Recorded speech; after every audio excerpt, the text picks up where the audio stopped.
हम जब भी किसी रेलवे स्टेशन पर या किसी बस स्टैंड पर होते हैं तो कई जगह हमें ये लिखा मिलता है या माइक से अनाउंसमेंट सुनाई देती है कि अगर आपको आसपास कोई लावारिस वस्तु दिखाई दे तो उसे छूना मत, तुरंत इसकी सूचना पुलिस को दे। इसमें बॉम्ब या फिर कोई खतरनाक चीज हो सकती है। एक ऐसी ही चीज, एक ऐसा ही ब्लैक सूटकेस मिला हरियाणा के सांपला शहर में, जिसमें एक 22 साल लड़की की लाश मिलती है जो इंडिया में कांग्रेस पार्टी की तरफ से एक कार्यकर्ता थी जिसका नाम था हिमानी नरवाल। आखिर किसने और क्यों हिमानी की हत्या की, आइए जानते हैं ये पूरी कहानी ट्रू अफेयर्स के माध्यम से।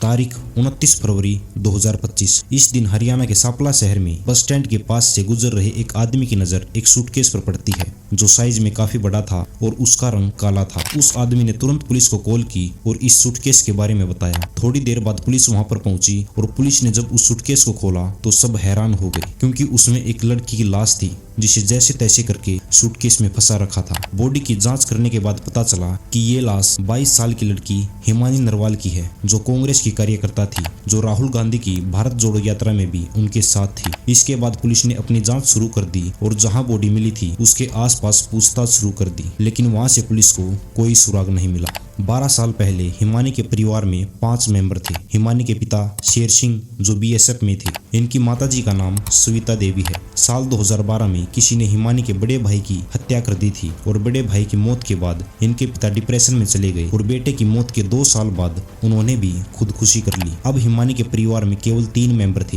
हिमानी, हिमानी का छोटा भाई जतीन और हिमानी की माँ। हिमानी की माँ ये सब होने के बाद अपने दोनों बच्चों को लेकर दिल्ली आ गई और वहीं रहने लग गई। लेकिन हिमानी लॉ की पढ़ाई कर रही थी तो इसी वजह से वो अकेली रोहतक में ही विजयनगर कॉलोनी में रहने लगी। जांच के बाद पुलिस ने इनकी माताजी को कॉल की और उनको ये सारी बात बताई और 30 फरवरी को उनकी माताजी रोहतक आती है और पुलिस उनसे पूछताछ करती है। हिमानी की मां ने बताया कि 27 फरवरी करीब 4 बजे तक वो रोहतक में ही अपनी बेटी के साथ थी। इसके बाद मैं दिल्ली के लिए निकल गई। पहुंचने के बाद शाम को मेरी फिर से हिमानी से बात हुई जिसमें हिमानी ने बताया कि 28 फरवरी को रोहतक में एक रोड शो है जिसमें कांग्रेस के कुछ बड़े नेता आएंगे और मैं भी वहां जाऊंगी। यही उनकी आखिरी बार बात हुई थी और इसके बाद हिमानी का फोन बंद आने लगा। इसके बाद पुलिस हिमानी के विजयनगर वाले घर में गई जहां वो अकेली रहती थी। हिमानी का फोन तो पुलिस को कहीं नहीं मिला, लेकिन पुलिस ने हिमानी की मां से हिमानी का मोबाइल नंबर लेके सर्विलियंस टीम के पास भेज दिया उसकी लोकेशन पता करने के लिए। इसके बाद हिमानी के घर और हिमानी की डेड बॉडी जहां मिली थी उसके बीच रास्ते के सारे सीसीटीवी चेक किए गए और हिमानी के घर के पास से ही पुलिस को 28 फरवरी की रात का एक सीसीटीवी फुटेज मिला जिसमें एक शख्स वही काला बैग लेके जा रहा है जिसमें हिमानी की लाश मिली थी, मगर उस समय पुलिस इस शख्स को नहीं पहचान पाई। सर्विलेंस टीम ने जब हिमानी के मोबाइल नंबर की जांच की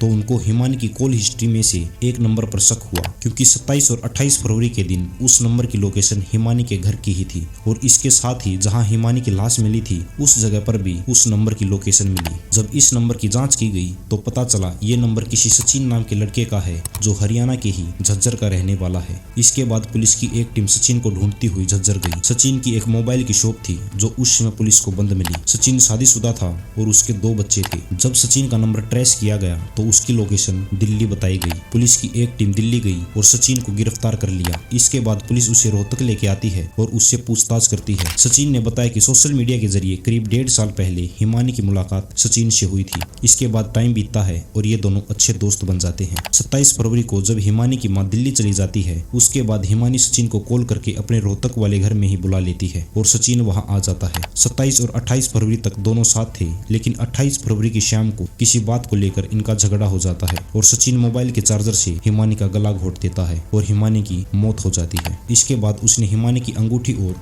कुछ ज्वेलरी उतारी और उसका फोन और लैपटॉप लेके वापस अपनी दुकान पर आ गया। लेकिन थोड़ी ही देर बाद वो दोबारा से हिमानी के घर आता है, लेकिन अब उसे ये समझ नहीं आ रहा था कि वो हिमानी की लाश को कहाँ ठिकाने लगाए। थोड़ी देर बाद उसकी नजर एक काले सूटकेस पर जाती है जो हिमानी ने खुद अपना सामान रखने के लिए खरीदा था। फिर सचिन ने हिमानी की लाश को उस सूटकेस में डाला और एक बेड की चादर लाश के ऊपर रखकर सूटकेस बंद कर दिया। अब करीब रात के 10 बजे वो घर से निकला और ऑटो के जरिए सांपला बस स्टैंड पर पहुंचता है और इसके बाद वो सूटकेस को बस स्टैंड के नजदीक ही झाड़ियों में छोड़ता है और बस पकड़ के दिल्ली निकल जाता है। जब सचिन से पूछा गया कि आखिर क्यों आपने हिमानी का कत्ल किया तो वो बार बार यही बोलता रहा कि उनका किसी बात को लेकर झगड़ा हुआ और गुस्से में उसने हिमानी को मार दिया। इसके बाद पुलिस ने सचिन को 3 दिन के पुलिस रिमांड पर भेज दिया। धन्यवाद दोस्तों। इस कहानी के बारे में आपके क्या विचार हैं कमेंट में जरूर बताना।